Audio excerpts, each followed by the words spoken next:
اس روز بسوں کی ہڑتال تھی۔ اس کے امتحانات شروع ہو چکے تھے۔ کالج جائے بنا چارہ نہ تھا، سو وہ صدف کے ساتھ فوجی گاڑی میں سوار ہو گئی۔ اس سے قبل بھی وہ 2-3 دن لگاتار اس گاڑی میں جا چکی تھی، کیونکہ پرائیویٹ بس سے سفر کرنے میں دیر ہو جانے کا احتمال ہوتا تھا، اور ان دنوں وہ وقت سے پہلے پہنچنے کی متمنی۔ 24 سیڑھی پر چڑھتے ہوئے اس کا دل زور زور سے دھڑک رہا تھا۔ پہلے بھی گاڑی کا ڈرائیور اسے تنبیہ کر چکا تھا کہ بغیر بس پاس کے سفر کرنے کی اجازت نہیں ہے۔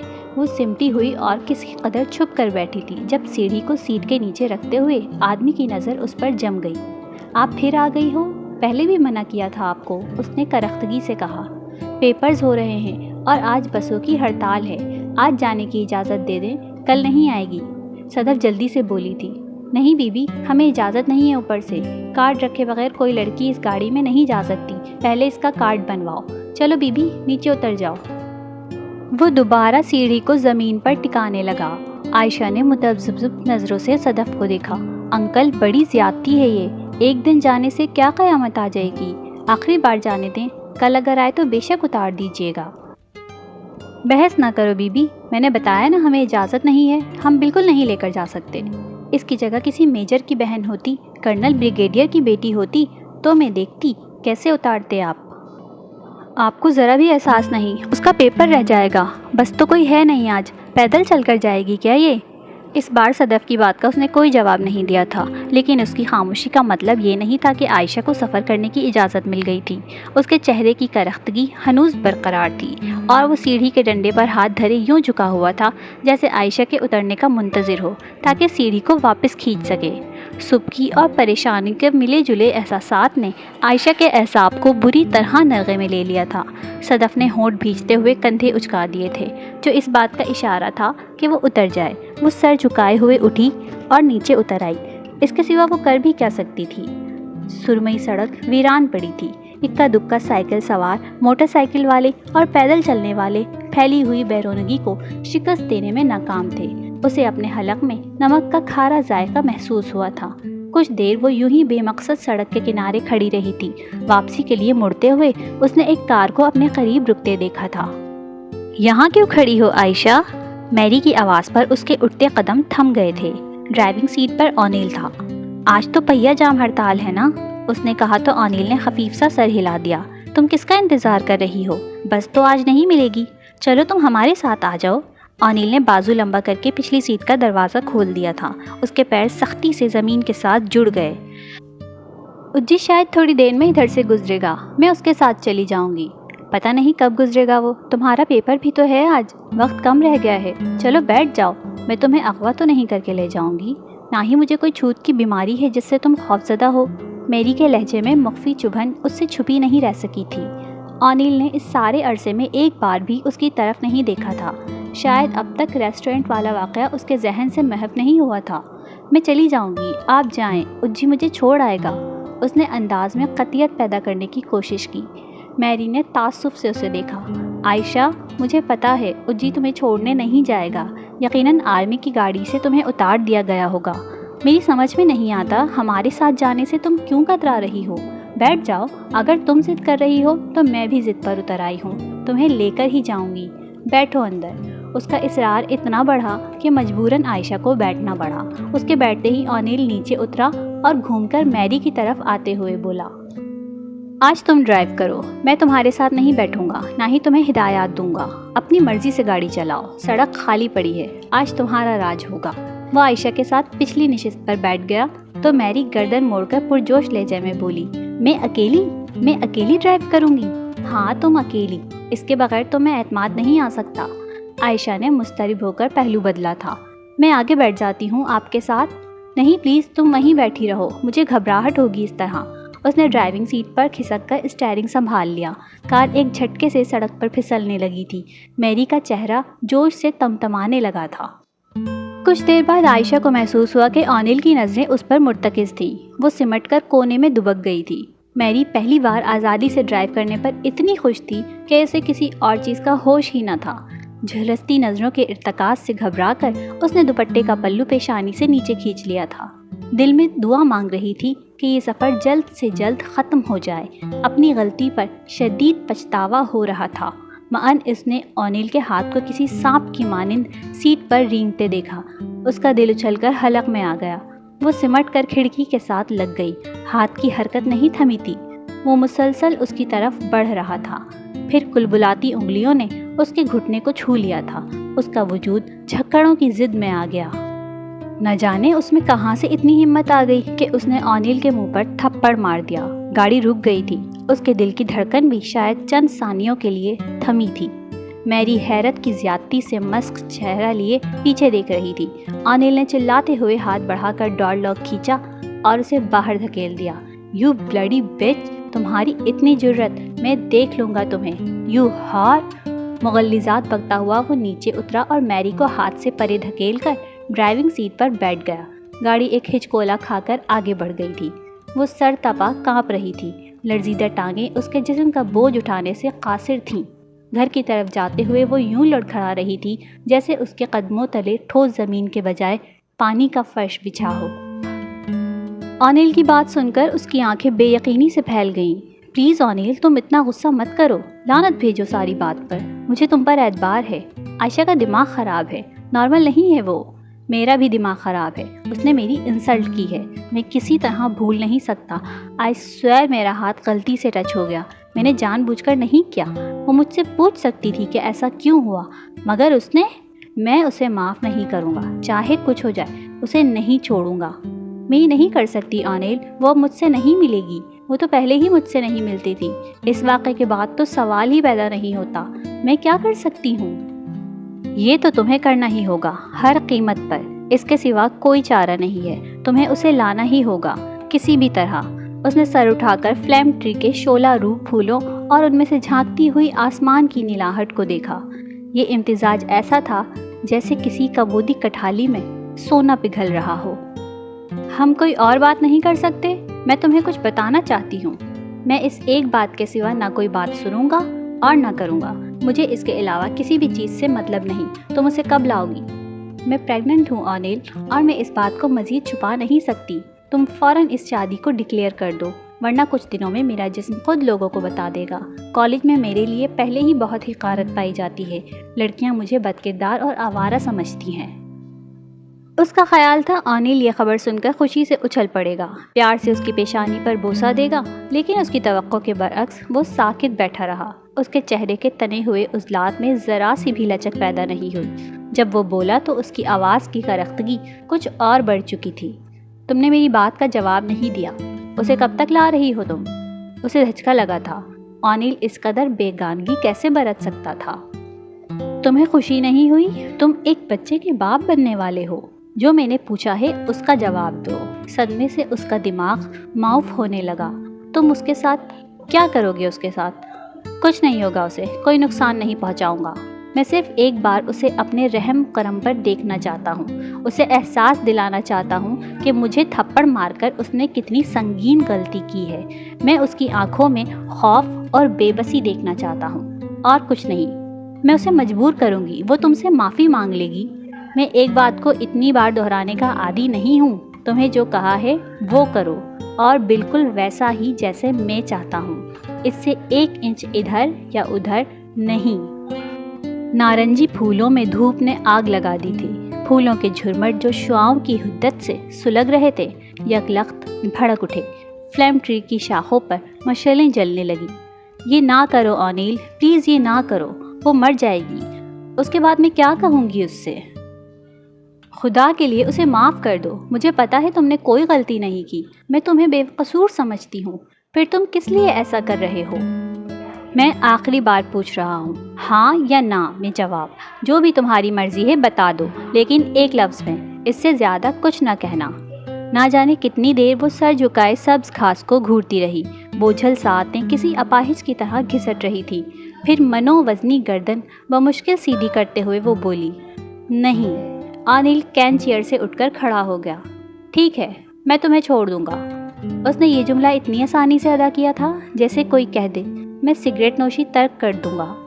اسے اپنے کانوں پر اعتبار نہ آیا۔ وہ یہ کیسے کہہ سکتا ہے؟ مجھے سمجھنے میں غلطی ہوئی ہے شاید۔ وہ کہہ رہا ہے چلو تمہیں ہاسٹل چھوڑ آؤں۔ اس نے خود کو دلاسا دیتے ہوئے بیٹھی سی آواز میں پوچھا، تم نے ابھی کیا کہا اونیل؟ میں تمہیں چھوڑ دوں گا، اس نے صفاقی سے دہرایا۔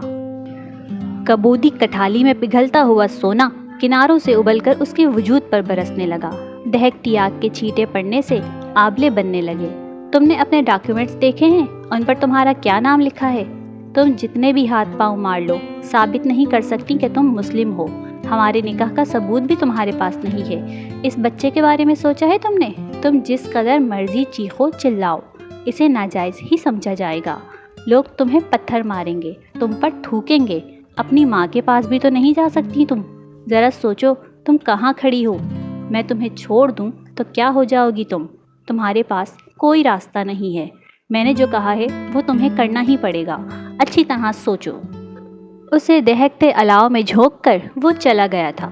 وہ کھلے ہوئے منہ کے ساتھ دم سادھے بیٹھی تھی۔ فلیم ٹری کی شاخوں سے جدا ہوتے انگارے ایک ایک کر کے اس پر گرتے چلے جا رہے تھے۔ عائشہ، صرف تمہاری خاطر میں نے اونیل سے ملنا چھوڑ دیا ہے۔ مجھ پر یقین کرو، صرف تمہاری خاطر۔ مجھے بہت دکھ ہے۔ وہ قسمیں کھا رہا تھا۔ بڑی کوشش کی اس نے یقین دلانے کی کہ جو ہوا نادانستگی میں ہوا، مگر میں نہیں مانی۔ مجھے اس کی باتیں فریب لگی۔ انکل نے بھی اس کا گھر میں آنا بند کر دیا ہے۔ اپنی پوری زندگی میں اسے جھوٹ بولنے میں اتنی دقت کبھی پیش نہیں آئی تھی۔ حلق میں کانٹوں کی باڑ تھی جو لفظوں کو روک رہی تھی۔ وہ کہتا تھا مجھے اس کے پاس لے جاؤ، میں معافی مانگ لوں گا۔ بہت شرمسار تھا۔ سب نے اسے لعنت ملامت کی۔ انکل تو اس کی شکل دیکھنے کے روادار نہیں ہیں۔ عائشہ نے گھاس پر بکھری اپنی کتابیں اکٹھی کی اور خاموشی سے انہیں تھیلے میں منتقل کرنے لگی۔ تم پلیز مجھے معاف کر دو، میرا تو کوئی قصور نہیں ہے۔ میرے ساتھ اس طرح کا رویہ نہ اپناؤ۔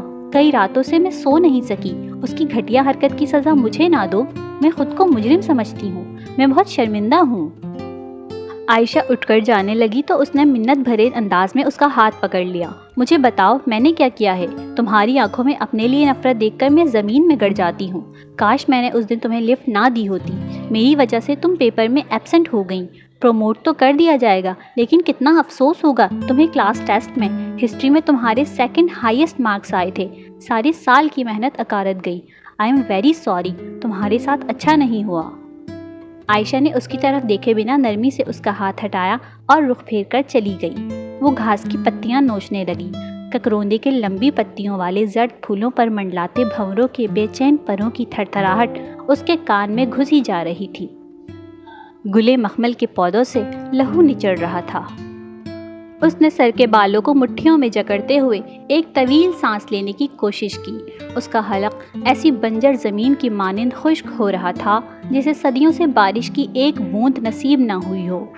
اس سے پہلے بھی اس نے عائشہ سے بات کرنے کی کوشش کی تھی، لیکن اس کی خاموشی نہیں ٹوٹ سکی تھی۔ وہ اس کی کسی بات کا جواب نہیں دیتی تھی۔ اس کا دماغ سنسنا رہا تھا، بند بند میں اضمحلال رینگتا تھا۔ جب وہ اسے بولنے پر آمادہ نہ کر سکی تھی تو کہیں ساتھ لے جانے میں کیوں کر کامیاب ہو سکتی تھی۔ انگلیاں ہونٹوں میں دبا کر وہ ناخن کترنے لگی تھی۔ اونیل نے مجھے چھوڑ دیا تو پھر کیا ہوگا؟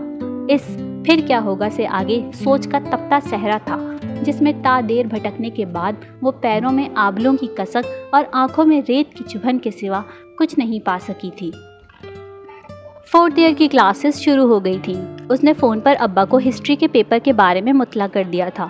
انہیں بتاتے ہوئے ضبط کے باوجود اسے رونا آ گیا تھا۔ وہ اسے تسلی دیتے رہے، دل مضبوط رکھنے کی ہدایت کرتے رہے، جو وہ کسی بھی ملاقات میں دہرانا نہیں بھولتے تھے۔ وہ کہنا چاہتی تھی کہ وہ اس ہنر سے نا آشنا ہے، اسے دل کو مضبوط رکھنا نہیں آتا، لیکن لفظ تالو سے چمٹ کر رہ گئے تھے۔ وہ کچھ بھی نہ کہہ سکی۔ کالج میں کئی بار میری نے اس سے معافی مانگی تھی، اس کا راستہ روک کر منتیں کی تھی۔ اسے میری سے کوئی گلہ نہیں تھا، لیکن اس سے بات کرنے کو بھی جی نہیں مانتا تھا۔ اس روز وہ بس اسٹاپ پر کھڑی تھی جب سواری کا انتظار کرنے والوں کے ہجوم میں میری دکھائی دی۔ اسے حیرت ہوئی، اتنی چلچلاتی دھوپ میں وہ وہاں کیا کر رہی تھی؟ شاید اس نے اونیل سے ملنا واقعی چھوڑ دیا تھا اور بس پر کینٹ جا رہی تھی، یا پھر گاڑی خراب ہوگی۔ سڑک پر رکنے والی بس کی طرف لپکتے ہجوم نے اس کی سوچوں کو منتشر کر دیا تھا۔ خاصی جدوجہد کے بعد وہ بس میں سوار ہوئی۔ اسے بالکل خبر نہ ہوئی میری اس بس پر بیٹھی تھی یا اب تک بس اسٹاپ پر کھڑی تھی۔ اس نے کسی خالی نشست کی تلاش میں نظریں گھمائیں، لیکن مایوسی کا سامنا ہوا۔ ایک سرے سے دوسرے سرے تک لوگ ٹھسے ہوئے تھے۔ یہ کوئی نئی بات نہیں تھی، اکثر اوقات اسے کھڑے ہو کر سفر کرنا پڑتا تھا۔ انسانوں کے ہجوم نے گرمی اور گھٹن کو دو چند کر دیا تھا۔ دوپٹے کے پلو سے پیشانی پر چمکتی پسینے کی بوندیں صاف کرتے ہوئے وہ اس چھوٹے لڑکے کی طرف متوجہ ہوئی جو کندھے سے پانی کا کولر لٹکائے لوگوں میں سے جگہ بناتا اس کے پاس آ کر رک گیا تھا اور شاید اسی سے کچھ کہہ رہا تھا۔ وہ اپنے خیالوں میں مگن تھی۔ پہلی بار اس کے الفاظ سماعت سے ٹکرائے تو کوئی مفہوم پیدا نہ کر سکے۔ وہ استفہامیہ نظروں سے اسے دیکھنے لگی تھی۔ پیچھے باجی آپ کو بلا رہی ہیں، ان کی طبیعت خراب ہے، ان کے ساتھ کوئی نہیں، آپ ان کی بات سن لیں، لڑکے نے اونچی آواز میں دوبارہ بتایا تھا۔ اس نے الجھن زدہ نظروں سے اس سمت دیکھا جدھر اس لڑکے نے اشارہ کیا تھا اور پھر کچھ ہچکچاتے ہوئے آگے بڑھی۔ 3 عورتوں اور 2 مردوں کے گھیرے میں بس کے فرش پر اکڑوں بیٹھی ہوئی میری تھی۔ اس کی رنگت سورج مکھی جیسی زرد ہو رہی تھی اور آنکھیں پانی تلے ڈوب رہی تھیں۔ ایک عورت نے اس کی کلائی تھام کر اسے دائیں بائیں لڑکنے سے روک رکھا تھا۔ عائشہ، میری طبیعت سخت خراب ہو گئی ہے۔ اس پر نظر پڑتے ہی میری نے کرہ کر کہا۔ کیا ہوا جی؟ اسے اس حال میں دیکھ کر وہ سخت تشویش میں مبتلا ہو گئی تھی۔ آگے بڑھ کر اسے سہارا دے کر اٹھایا اور ایک اسٹوڈنٹ لڑکے کی منت کر کے سیٹ خالی کروائی۔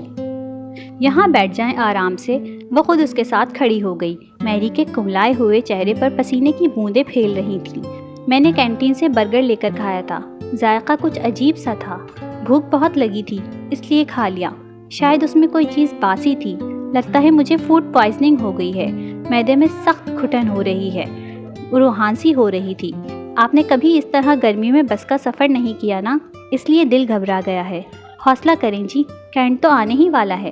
وہ اس کے کندھے پر ہاتھ دھرے تسلی دے رہی تھی۔ عائشہ، میرا ایک کام کرو، میرے ساتھ کینٹ اتر جانا اور گھر تک چھوڑ آنا پلیز۔ میری تو ٹانگوں میں جان ہی نہیں رہی، قے آ رہی ہے۔ کہیں راستے میں گر گئی تو کون سنبھالے گا مجھے؟ صرف 10-15 منٹ لگیں گے، پلیز انکار نہ کرنا۔ عائشہ چند لمحے چپ رہی تھی، پھر کچھ یاد آنے پر بولی، آپ اپنے موبائل پر گھر اطلاع کر دیں، اسٹاپ پر آپ کو لینے کوئی آ جائے گا۔ میرے موبائل کی بیٹری ڈاؤن ہے، گھر میں اس وقت آنٹی کے سوا کوئی نہیں ہوگا، مجھے کون لینے آئے گا؟ پلیز تم مان جاؤ، میرا دل بہت گھبرا رہا ہے۔ اس کا گلا رندھا ہوا تھا۔ عائشہ تذبذب کا شکار تھی۔ حامی بھرنے کو اس کا دل نہیں مان رہا تھا اور انکار سے میری کی اتری ہوئی صورت اور پانی سے بھری آنکھیں روک رہی تھی۔ کوئی جواب دینے کے بجائے وہ خاموش کھڑی رہی۔ میری اگلی نشست سے سر ٹکائے نڈھال نظر آتی تھی۔ کنڈکٹر نے کینٹ اسٹاپ کی آواز دی تو اس نے آہستگی سے سر اٹھا کر عائشہ کو دیکھا۔ میرا تو کوئی قصور نہیں تھا، میں نے تو کچھ نہیں کیا۔ اس کے رخسار پر ایک آنسو لڑک آیا تھا۔ اٹھنے کی کوشش میں وہ لڑکھڑا کر دوبارہ ڈھیر ہو گئی تھی۔ عائشہ سر جھٹک کر اسے اٹھنے میں مدد دینے لگی۔ حوصلہ کریں جی، کچھ نہیں ہوتا، ہمت کریں۔ اسے احتیاط کے ساتھ بس سے اتار کر وہ اس کی کمر تھپک رہی تھی۔ مجھے چکر آ رہے ہیں، نقاہت بھری آواز میں بمشکل کہہ کر وہ فٹ پاتھ پر بیٹھ گئی۔ میں ہوں آپ کے ساتھ، حوصلہ رکھیں، میں گھر تک چھوڑ کر آؤں گی جی۔ اسٹاپ پر موجود ایک عورت کی مدد سے اس نے میری کو بدقت کینٹ کے اندر جانے والی ویگن میں سوار کروایا تھا۔ وہ مسلسل آنکھیں بند کیے اس کے کندھے پر سر رکھے بیٹھی رہی تھی۔ اس کے انکل کا گھر خاصے ویران سے علاقے میں تھا، آبادی نہ ہونے کے برابر تھی۔ یوں تو سارے کینٹ میں ہی ویرانی بکھری تھی، مگر یہ جگہ خصوصیت سے سنسان تھی۔ اکثر پلاٹ خالی پڑے تھے، کوئی بھی 2 بنگلے جڑے ہوئے دکھائی نہیں دیتے تھے۔ ہر 2 گھروں کے درمیان بے آباد پلاٹوں کا خلا حائل تھا۔ سڑک کے جوانب سینٹھے کے پودے، آگ کی بے ترتیب جھاڑیاں اور نرسلوں کے جھنڈ کھردری زمین پر دور تک رینگتے چلے گئے تھے۔ سرمئی روغن والے گیٹ کے سامنے پہنچ کر عائشہ نے دوپٹے سے چہرہ صاف کیا۔ میری کو سہارا دیتے ہوئے یہاں تک لاتے لاتے وہ ہانپ گئی تھی۔ دھوپ میں اتنی شدت تھی کہ جسم کی تمام توانائی مساموں کے راستے خارج ہوئی جاتی تھی۔ اچھا جی، میں اب چلتی ہوں، جا کر اے سی والے کمرے میں آرام کریں، بالکل ٹھیک ہو جائیں گی۔ میری کچھ نہیں بولی۔ اس نے دونوں ہاتھ یوں ہوا میں لہرائے جیسے کسی شے کو گرفت میں لینا چاہتی ہو۔ پھر وہ گھٹنوں کے بل زمین پر گری اور پیٹ پر ہاتھ رکھ کر کراہنے لگی۔ اسے چند زوردار اکائیاں آئی تھیں۔ عائشہ نے بھاگ کر کال بیل پر انگلی رکھ دی۔ گیٹ کھلا ہوگا، مجھے اندر لے جاؤ، میری آنتیں جیسے منہ کو آ رہی ہیں۔ اس نے میری کو کندھوں سے تھام کر سیدھا کیا اور گیٹ کی ذیلی کھڑکی سے اسے اندر لے آئی۔ میری کا پسینے میں ڈوبتا کانپتا ہوا جسم اس کے ہاتھ پاؤں پھلائے دے رہا تھا۔ اسے کمرے میں بیڈ پر لٹانے تک کوئی ذی روح نظر نہیں آیا تھا۔ سارا گھر بھائیں بھائیں کر رہا تھا۔ کیا بات ہے، گھر میں کوئی نہیں؟ آنٹی اوپر اپنے کمرے میں سو رہی ہوں گی، تم مجھے پانی پلا کر انہیں بلا لاؤ۔ اور کوئی نہیں ہوتا اس وقت، اس نے بند آنکھوں کے ساتھ جواب دیا۔ عائشہ نے کندھے سے کتابوں والا بیگ اتار کر کرسی پر رکھ دیا۔ فریج کہاں ہے جی؟ ادھر ساتھ والے کمرے میں۔ سائڈ ٹیبل پر دھرا گلاس اٹھا کر وہ مشرقی دیوار میں نصب دروازے کی طرف بڑھ گئی۔ کمرے میں داخل ہوتے ہوئے اس کے منہ سے چیخ نکل گئی تھی۔ اس کی گدی پر ہاتھ رکھ کر کسی نے دھکا دیا تھا۔ گلاس اس کے ہاتھ سے چھوٹ کر فرش پر جا گرا تھا۔ اس کے سامنے اونیل تھا۔ اسے لگا وہ ریت کی بنی ہوئی ہے۔ مڑ کر بھاگنے میں اسے صدیاں لگ گئیں۔ ایک لڑکا دروازے اور اس کے درمیان ناقابل عبور رکاوٹ کی طرح موجود تھا۔ شاید وہ ان 3 لڑکوں میں سے ایک تھا جو ریسٹورنٹ میں انی کے ساتھ آئے تھے۔ اس کا چہرہ مانوس لگتا تھا۔ وہ اسے پہچاننے کی کوشش نہیں کر رہی تھی۔ پہچاننے سے کیا فرق پڑتا تھا؟ وہ اس دروازے کی طرف بھاگ پڑی جو اونیل کی پشت پر موجود تھا۔ اسے بالوں سے پکڑ کر گھسیٹ لیا گیا۔ اونیل نے اس کے چہرے پر تھوک دیا تھا۔ وہ چیخ رہی تھی مگر موسیقی کی آواز اس کی چیخوں سے زیادہ بلند تھی۔ بدنصیبی کی تقسیم اگر ممکن ہوتی تو اس کی باقی وجہ چاہے جیسی بھی ہوتی، پاؤں لازماً بلی کے ہوتے۔ بدنصیبی ہمیشہ گربہ پائی سے چل کر آتی ہے، بنا کوئی آہٹ کیے، بنا کوئی شور مچائے۔ اس کی ہنسلی کی ہڈی کسی ٹھوس چیز کے نوکیلے کنارے سے ٹکرائی۔ شاید وہ کوئی میز تھی یا کچھ اور چیزوں کی شناخت وہ کھو چکی تھی۔ گلوکار کسی اجنبی زبان میں گا رہا تھا۔ گیت کی دھن شوخ تھی اور سر بہت اونچے۔ فلیم ٹری کے آتشی پھول بھگ سے جل اٹھے۔ نارنجی شعلے ڈالیوں پر رقصاں ہو گئے۔ فضا میں انسانی گوشت جلنے کی سڑان پھیل رہی تھی۔ گلوکار چلائے جا رہا تھا۔ الفاظ اس قدر نامانوس تھے جیسے کسی مختلف سیارے کی زبان ہو۔ فلیم ٹری بھر بھر جلنے لگا۔ آگ کی لپٹیں آسمان کی سمت اٹھ رہی تھیں۔ اس کی چاروں اور بو کے بھباکے تھے۔ وہ سانس نہیں لے رہی تھی مگر بو اس کے متنوں میں مسلسل گھس رہی تھی۔ گلوکار گلا پھاڑ کر چیخ رہا تھا، اپنے جسم کی پوری قوت سے چلا رہا تھا۔ اس کی رگوں میں سرخ اندھیرا اتر رہا تھا۔ اندھیرا ایک اژدہا تھا جو اسے نگل رہا تھا، تعفن زدہ تاریکی میں ڈوب رہی تھی۔ جو ہی عائشہ اونیل کے بیڈ روم میں داخل ہوئی، وہ بستر سے اتری اور دروازے سے لگ کر آہٹ لینے لگی۔ اس کا دل کسی گرداب میں مبتلا تھا۔ ایک دم اندر سے موسیقی کی تیز آواز آنے لگی۔ آواز اتنی اونچی تھی کہ اسے بے اختیار کانوں میں انگلیاں ٹھونسنا پڑیں۔ والیوم آخری حد تک اونچا کر دیا گیا تھا۔ اس نے تھوک نکل کر بند دروازے کو دیکھا اور دیوار سے ٹیک لگا لی۔ موسیقی کی تیز آواز سے کانوں کے پردے پھٹ رہے تھے۔ اونیل نے اسے ہدایت کی تھی کہ عائشہ کو کمرے میں بھیجنے کے بعد اوپر چلی جائے اور جب تک بلایا نہ جائے نیچے نہ اترے۔ ملازمین کو بھی آج اس نے چھٹی دے رکھی تھی۔ عائشہ کا سامنا کرنے کی ہمت اس میں نہیں تھی مگر وہ یہاں سے جا بھی نہیں سکتی تھی۔ اس کے پاؤں فرش میں دھنس چکے تھے۔ چاہنے کے باوجود وہ ہل نہیں سکتی تھی۔ نہ جانے اسی عالم میں اسے کتنی دیر گزر گئی۔ دروازہ نہیں کھلا۔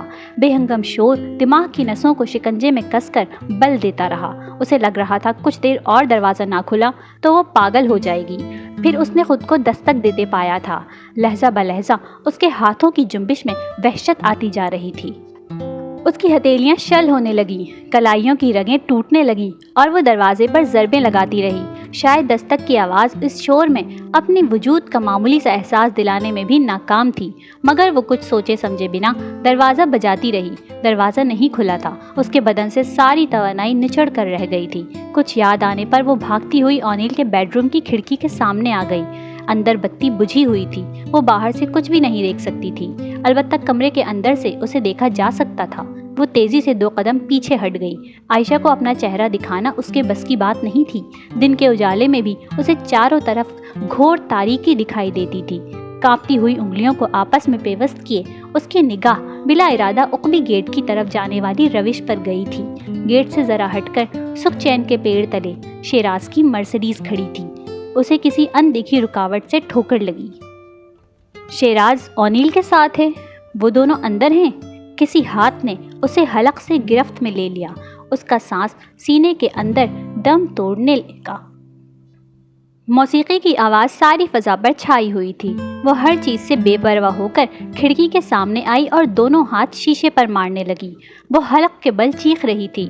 اسے خود بھی معلوم نہیں تھا وہ کیا کہہ رہی ہے۔ اسے اس بات کی پرواہ بھی نہیں تھی کہ اس کی آواز اندر نہیں سنی جا رہی۔ چیختے چیختے اس پر کھانسی کا شدید دورہ پڑ گیا۔ وہ چیخے جا رہی تھی۔ درد سے سن ہوتی ہتھیلیاں شیشے سے ٹکراتی جا رہی تھی۔ کسی نے اسے بازو سے دھبوچ کر پیچھے کھینچ لیا۔ شاید وہ آنیل تھا۔ اس کے خد و خال قطعی اجنبی تھے۔ آنکھوں میں اتنی سرخی تھی کہ وہ خون کے جمے ہوئے لوتھڑے دکھائی دیتی تھیں۔ پیشانی پر ایک سبز رگ غیر معمولی طور پر ابھری ہوئی تھی۔ یہ سبز رنگ زہر کا رنگ تھا۔ دہانے کے گرد ایسی لکیریں کھینچی ہوئی تھیں جیسے کوئی مومی مجسمہ آگ سے جھلس گیا ہو۔ وہ آنیل تو نہیں تھا، بے شک اس کی صورت آنیل سے ملتی تھی، مگر وہ کوئی اور تھا، کوئی اجنبی جسے وہ پہلی بار دیکھ رہی تھی۔ تم نے کہا تھا اسے کچھ نہیں کہو گے، شیراز اندر کیوں ہے؟ اس کی سہمی ہوئی آواز ایک گھٹی گھٹی چیخ سے مشابہہ تھی۔ تم یہاں کیوں موجود ہو؟ میں نے جو کہا تھا ویسے کیوں نہیں کیا؟ اسے کندھے سے پکڑ کر وہ ساتھ گھسیٹنے لگا۔ اس کی آواز بھی کانوں کو مانوس نہیں لگتی تھی۔ اوپر چلو، پیکنگ کر لینا، ہم کچھ دنوں کے لیے ملتان جا رہے ہیں۔ ضرورت کی چند چیزیں رکھ لو، زیادہ سامان لینے کی ضرورت نہیں ہے، اور کوئی بات مت کرو۔ عائشہ کے ساتھ تم نے خاموش رہو، ایک لفظ بھی منہ سے نہ نکالنا۔ اسے اسٹڈی روم میں بند کر کے وہ چلا گیا تھا۔ اس کمرے کی کوئی بھی کھڑکی باہر نہیں کھلتی تھی۔ اب وہ نیچے نہیں جھانک سکتی تھی۔ ایک کرسی کے ہتھے کا سہارا لے کر وہ فرش پر بیٹھ گئی۔ پہلی بار اسے احساس ہوا تھا کہ آنیل دیوتا نہیں، انسان تھا، اور اسے اس انسان سے خوف محسوس ہو رہا تھا۔ سرکنڈے کے جھاڑوں میں جلتی ہوئی زمین پر وہ چت لیٹی تھی۔ اس کی آنکھیں کھلی اور پتلیاں ساکت تھیں۔ ہوا راکھ سے اٹی ہوئی تھی۔ آسمان پر کوے، چیلیں اور گدھ چکرا رہے تھے۔ روح کیوڑے کی گاڑی خوشبو سے فضا بوجھل تھی۔ وہ اس مشق کو پہچانتی تھی۔ مردوں کو دفنانے سے پہلے اسے استعمال کیا جاتا تھا۔ بے چین کر دینے والی، دل کو پزمردگی اڑھانے والی اس کثیف خوشبو کا موت سے گہرا ربط تھا۔ شاید وہ بھی مر چکی تھی اور ساکت آنکھوں سے کفن کا انتظار کر رہی تھی۔ اسے اسی طرح لیٹے خاصی دیر گزر گئی تو اسے شک گزرا کہ وہ زندہ ہے، اور پھر یہ جان کر وہ حیرت زدہ رہ گئی کہ وہ واقعی زندہ تھی۔ اس کی نبض اب تک چل رہی تھی، دل اب تک دھڑک رہا تھا۔ میں اب تک مری کیوں نہیں؟ موت کیوں نہیں دے دی مجھے؟ میں تجھ سے موت مانگتی ہوں، مجھے موت دے دے۔ میں کوئی بدلہ نہیں چاہتی، میں تجھ سے کوئی انصاف نہیں مانگوں گی، بس میری ایک بات مان لے، مجھے موت دے دے۔ یہ کیا ہو گیا؟ یہ تو نے کیا کر دیا؟ میرے ساتھ ایسا کیوں کیا؟ تو مجھے کوڑھی کر دیتا، اپاہج بنا دیتا، ساری زندگی کوئی خوشی نہ دیتا، مگر یہ نہیں، اللہ ایسا نہ کرتا، یہ نہ کرتا میرے ساتھ۔ میں گندگی میں غرق ہوتی رہی اور تو دیکھتا رہا، میں کوڑے کا ڈھیر بن گئی اور تو نے کچھ نہ کیا۔ یہ کیسے ہو گیا؟ تو نے تو ہمیشہ مجھے اپنی پناہ میں رکھا ہے، پھر آج کیا ہوا؟ تو نے مجھ سے نظر کیوں پھیر لی؟ کیوں روٹھ گیا مجھ سے؟ کون سی خطا ہوئی جس نے تجھے ناراض کر دیا، مجھے تیری نظر سے اوجھل کر دیا؟ کہیں دور سے ٹریفک کا مدھم شور سنائی دے رہا تھا۔ اس نے پتھر جیسے بھاری سر کو جنبش دے کر ارد گرد دیکھا۔ ایک جھاڑی میں الجھی ہوئی چادر اور قریب ہی پڑا ہوا بیگ اسے نظر آ گیا تھا۔ آہستگی سے اٹھ کر اس نے ہاتھ پھیلایا۔ کروٹ لیتے ہوئے اسے یاد آیا تھا کہ اس کی کمر کو جلتے سگریٹ سے داغا گیا تھا۔ ہنسلی کی ہڈی میں درد کی ناقابل برداشت ٹیسیں اٹھ رہی تھیں۔ کراہوں کو ہونٹوں میں دباتے ہوئے اس نے چادر کا سرا انگلیوں میں پھنسا کر اپنی طرف کھینچ لیا تھا۔ اس کے چہار اطراف ویرانہ تھا۔ سرکنڈے کی جھاڑیاں، آگ کے ناٹے پودے اور گندم کے کھیت تا حد نگاہ پھیلے ہوئے تھے۔ ٹریفک کی آواز پر کان لگا کر اس نے سمت کا تعین کرنے کی کوشش کی اور اندازاً ایک پگڈنڈی پر چل پڑی۔ ابھی دوپہر ڈھلی نہیں تھی۔ اس کے سر پر تیکھی دھوپ تنی تھی۔ کچھ دیر چلنے کے بعد پگڈنڈی کا اختتام ہوا تو ایک نیم پختہ ٹوٹی پھوٹی سڑک شروع ہو گئی۔ ٹریفک کا شور اب وضاحت سے سنائی دے رہا تھا۔ وہ کیکروں کی خاردار چھاؤں میں چلتی رہی۔ اس سڑک کا آخری سرا ایک چٹیل میدان میں کھو گیا جس کے پہلو میں ریل کی پٹری بچھی تھی۔ پٹری کے پار جی ٹی روڈ تھا۔ پٹری عبور کر کے اس نے بسوں کے ماتھوں پر رقم شہروں کے ناموں سے اخذ کیا کہ اسے کس رخ پر سفر کرنا چاہیے۔ وہ اس جگہ سے واقف نہیں تھی، مگر اتنا اندازہ اسے تھا کہ وہ اوکاڑا شہر اور کینٹ کے درمیان کہیں موجود تھی۔ چند گز کے فاصلے پر ٹول ٹیکس کا بورڈ دیکھ کر اسے پتہ چل گیا تھا کہ وہ گھر سے تقریباً 3 کلومیٹر دور تھی۔ لوگوں کی نظریں اس کے بدن میں نیزوں کی انیوں کی طرح چبھ رہی تھیں۔ سڑک پر آتے ہی اس نے چہرے کو چادر سے ڈھانپ لیا تھا۔ گرد اڑاتی سڑک پر نظریں جمائے وہ چادر کے دونوں پلو مٹھی میں بھیجے چلی جا رہی تھی جب عقب سے ایک ایسی آواز سنائی دی جسے موت کی گھڑی سے پہلے وہ سننا نہیں چاہتی تھی۔ وہ کسی بھی ایسے شخص کو دیکھنا نہیں چاہتی تھی جو اسے جانتا ہو۔ وہ کوئی بھی شناسا آواز سننے کی خواہاں نہیں تھی، مگر تمام خواہشیں پوری ہونے کے لیے نہیں ہوتی، ساری دعائیں قبول نہیں ہوا کرتی۔ بریڈ کمپنی کی وین اس کے پہلو میں رک چکی تھی۔ تو کدھر تھی؟ پورا گھنٹہ اسٹاپ پر انتظار کرتا رہا، اب کالج سے کھجل ہو کر آ رہا ہوں۔ چل اوئے اتر تو، بس میں آ جا۔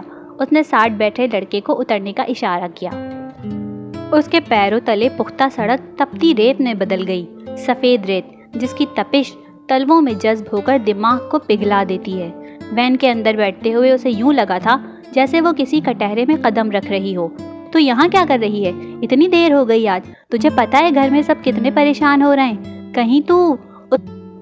اس کے ہلدی پتے چہرے اور نیلے پڑے ہوئے ہونٹوں کو جن پر خون کی پپڑیاں جمی تھیں دیکھ کر وہ چپ ہو گیا۔ اس سمے وہ سرد خانے میں پڑی کسی لاش کی مانند نظر آتی تھی۔ کیا ہوا؟ او میرے اللہ، بول، کیا ہوا؟ وہ چپ رہی۔ کیا کوئی لفظ میرے لیے رہ گئے ہیں؟ کیا مجھے اب تک بولنے کا حق ہے؟ بول بھی، تیرے کپڑے اونیل کے گھر سے آئی ہے؟ بول عائشہ۔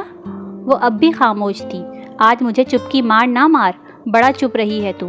آج چپ سے کام نہیں چلے گا، بول، بتا تو نے کس کے ساتھ؟ اس جی نے اسٹیئرنگ سے ہاتھ ہٹا کر اسے جھنجھوڑا۔ وہ خاموش رہی، اس کا سر جھکتے جھکتے گھٹنوں سے جا لگا تھا۔ اس جی نے گاڑی کو سڑک کے کنارے روکا اور اس کے سر کو دونوں ہاتھوں میں جکڑ کر سیٹ کی پشت سے ٹکا دیا تھا۔ ایک ہاتھ اس نے گردن پہ اس طرح جما دیا تھا کہ اس سر کو ذرا سا بھی ہلا نہیں سکتی تھی۔ بول عائشہ، تیری چپ نے بڑا دھوکہ دیا مجھے۔ میں سمجھا تجھے چپ رہنے کی عادت ہے، پر نہیں، میری بھول تھی، تجھے بولنا آتا ہے۔ گردن پر اس کی ہتھیلی کے دباؤ کے باعث عائشہ کا دم گھٹنے لگا تھا۔ اکھڑتی سانسوں کے دوران نہ جانے اس نے کیا کہا تھا، شاید 1 یا 2 فقرے بولے ہوں گے کہ دوبارہ خاموش ہونا پڑا۔ کچھ کہنے کے لیے منہ کھولتے ہوئے اس کے ہونٹوں کے گوشے سے خون کے بلبلے پھوٹے تھے۔ وہ جی نے مٹھی بھینچ کر اس کے جبڑے پر ضرب لگائی تھی۔ تو وہاں کرنے کیا گئی تھی؟ تو خود چل کر گئی تھی اور کہتی ہے بے غیرت، تیرے اندر کا گن تھا جو تجھے وہاں لے گیا۔ اس حرام زادے کے بچے کے پاس تو لینے کیا گئی تھی؟ وہ منہ سے کف اڑاتے ہوئے کہہ رہا تھا، تیری نمازیں، تیرے لمبے سجدے، سب جھوٹ، سارا فریب۔ اپنی بدکاری پر پردہ ڈالتی رہی۔ تجھ میں اور گلیوں میں آوارہ پھرنے والی کتی میں کیا فرق رہ گیا؟ دل کرتا ہے تیرا گلا دبا کر تجھے یہیں پھینک جاؤں۔ اس کی گردن چھوڑ کر وہ انجن اسٹارٹ کرنے لگا۔ ابھی چل کے اپنا سامان باندھ لے، میں تجھے کل صبح ہی چھوڑ کر آؤں گا۔ ایسی گند کی پوٹ کو میں 1 منٹ اپنے گھر میں برداشت نہیں کر سکتا، تیرے یاروں سے بھی نمٹ لوں گا۔ وین چل پڑی تھی۔ کانوں میں سیسا اترنے والا محاورہ اس نے سن رکھا تھا، مگر اس کی سماعت نے جو کچھ سہا تھا وہ پگھلے ہوئے سیسے سے کہیں بڑھ کر تھا۔ اس کے باوجود اس کے کان اب تک سن سکتے تھے ٹائروں کے سڑک پر لڑکنے کی آواز، ٹائروں کے نیچے آ کر اطراف میں اچھلتے ہوئے کنکروں کی آواز، اجی کے تنفس کی تیز آواز، اسے سب سنائی دے رہا تھا۔ نہ جانے وہ کون سی جگہ تھی جہاں جا کر گاڑی کے ٹائروں کی حرکت تھم گئی۔ اس نے اجی کے ہاتھ کو دروازے کا ہینڈل کھینچتے دیکھا، پھر اجی نے اسے بازو سے پکڑ کر نیچے دھکا دے دیا تھا۔ وہ خود کو گرنے سے روک نہیں سکی تھی۔ ہتھیلیاں زمین پر ٹکانے سے قبل اس کی تھوڑی پوری قوت سے پختہ زمین سے ٹکرائی تھی۔ اسے لگا جیسے گردن کی ہڈی ٹوٹ گئی ہو۔ اس کے منہ میں خون کا کسیلا ذائقہ تھا۔ ریورس ہوتی ہوئی وین کے ٹائروں سے اڑنے والی گرد نے اسے لپیٹ میں لے لیا تھا۔